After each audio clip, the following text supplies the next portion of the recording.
Semaine désormais, nous nous retrouvons sur BFM Business pour retracer ensemble, et ce durant une heure, l'histoire d'une marque emblématique. Aujourd'hui, nous avons décidé de nous intéresser à une marque symbole de la mondialisation. Elle est présente dans plus d'une cinquantaine de pays et compte uniquement aux États-Unis 6000 points de vente, marque qui accueille et qui sert chaque semaine 60 millions de clients. Cette marque, c'est Starbucks. Dans quelques minutes, nous serons avec Olivier de Mendes, son directeur régional France.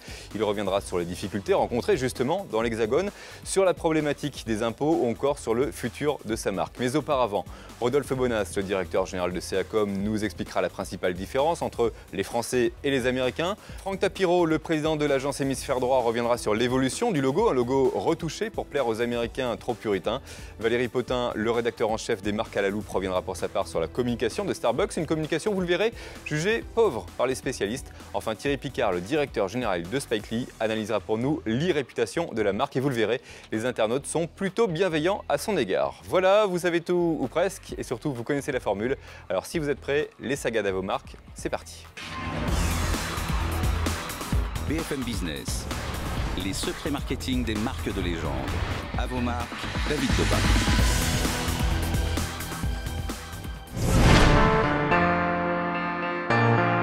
Symbole de la mondialisation à l'instar de McDo, Google et autres Amazon, Starbucks fait partie du paysage français depuis 10 ans. Une décennie durant laquelle ses responsables ont tenté de faire succomber les Français au chant de leur sirène. Mais si quelques fausses notes ont bel et bien retardé son développement dans l'Hexagone les premières années, Starbucks semble désormais vouloir passer à la vitesse supérieure en multipliant les ouvertures dans des villes de tailles intermédiaires, des villes dans lesquelles les Français vont donc pouvoir déguster leur café et autres chai latte confortablement installés dans de luxueux canapés, loin, très loin des petites habitudes hexagonales, comme nous l'explique Rodolphe Bonas.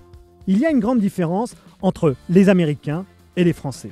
Je ne veux pas vous dire ici qu'il n'y en a qu'une, bien évidemment, mais celle-ci n'est pas reconnue. Pourtant, elle pourrait expliquer pas mal de choses sur ces deux peuples, sur la sociabilité des uns et des autres. C'est quoi? C'est tout simple, les Américains ne boivent pas debout. Eux, ils ne savent pas. Attendez, je précise, je ne parle pas de tous ceux qui boivent en marchant et que l'on croise dans les rues de New York, Los Angeles ou d'ailleurs. Eux, ce sont les buveurs outdoor. Moi, je parle ici des buveurs indoor, des buveurs de bars, coffee, bistrot et autres saloons. Vous l'aurez remarqué, indoor, l'Américain est assis, partout, et même aux zingues, il est assis. Il se pose sur un tabouret, haut pour être aussi grand que debout, mais en vrai, il est assis. Le Français, lui, sait boire debout, et il aime ça. Ah, le petit kawa au comptoir entre la boule à sucre et le panier à croissant. Et puis, la croche du taulier. Comment qu'il va, monsieur David? Quant à la manière de se poser, elle en dit long. Épaules parallèles face au comptoir, plutôt sérieux. De profil, accoudé, convivial, accroché par l'aisselle, légèrement éméché. Tout ça, aux States, ils ne peuvent pas. Eux, ils sont assis. En s'implantant en France, que nous importe Starbucks? Son café, ses choix de café, oui, mais aussi sa méthode. Debout, tu choisis, debout, tu payes, debout, on te sert, mais assis, tu boiras. C'est vrai, ça peut se faire, c'est pas mal même, mais il ne faut pas que cette méthode étouffe notre culture. L'homme vertical à l'heure du café, faut pas qu'il disparaisse.